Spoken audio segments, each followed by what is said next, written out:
Saya ingin menyampaikan satu poin terakhir ya terkait dengan banyak pertanyaan dari teman-teman wartawan, kenapa Wapres tidak hadir di Bali.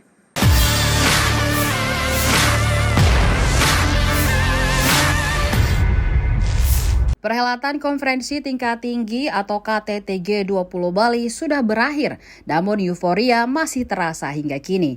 Kemegahan acara dan khidmatnya kebersamaan sejumlah kepala negara masih menjadi sorotan netizen. Saat seluruh petinggi negara berkumpul di Bali, namun tak nampak wajah Wakil Presiden atau Wapres Ma'ruf Amin. Padahal sejumlah mantan kepala negara seperti Susilo Bambang Yudhoyono, Megawati, Yusuf Kala, dan pejabat lainnya berkumpul di Pulau Dewata. Ternyata Wapres tetap berada di Jakarta untuk menjalankan sejumlah tugas pelimpahan dari Presiden Jokowi. Hal itu disampaikan juru bicara Wapres Mas Duki Bailowi dalam keterangan pers di Istana Wakil Presiden Republik Indonesia pada Rabu 16 November 2022. Dikutip dari tribunvideo.com, Mas Duki menerangkan Wapres telah berkoordinasi dengan Presiden, yakni Wapres tidak hadir di Bali dan tetap bersiaga di Jakarta. Ia menyebut Wapres Amin menjalankan sejumlah tugas pelimpahan dari Presiden Jokowi.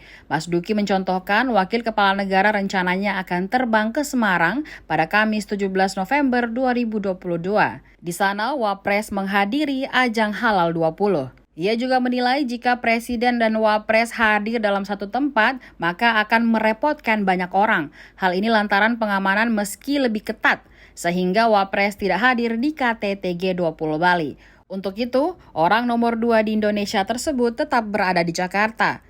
Mas Duki lantas meminta publik untuk tidak menafsirkan macam-macam soal ketidakhadiran Wapres ke Bali. Sebagaimana diketahui, Presiden Jokowi selalu hadir dalam setiap kegiatan di KTT G20 Bali. Kepala pemerintahan lebih banyak didampingi oleh menteri-menterinya, seperti Menteri Luar Negeri Retno Marsudi dan Menteri Keuangan Sri Mulyani Indrawati. Sementara itu, Wapres Amin berada di Jakarta menerima audiensi pimpinan pusat Muhammadiyah pada Selasa kemarin.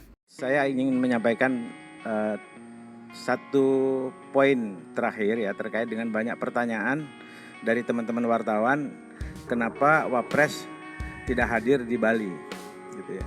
Ini juga banyak sekali wartawan nanya ke saya gitu kan. Jadi Wapres memang sengaja ya berkoordinasi dengan Presiden untuk tidak hadir di Bali. Karena apa? Wapres harus menjaga gawang di Jakarta dan banyak mendapatkan tugas-tugas pelimpahan dari Presiden.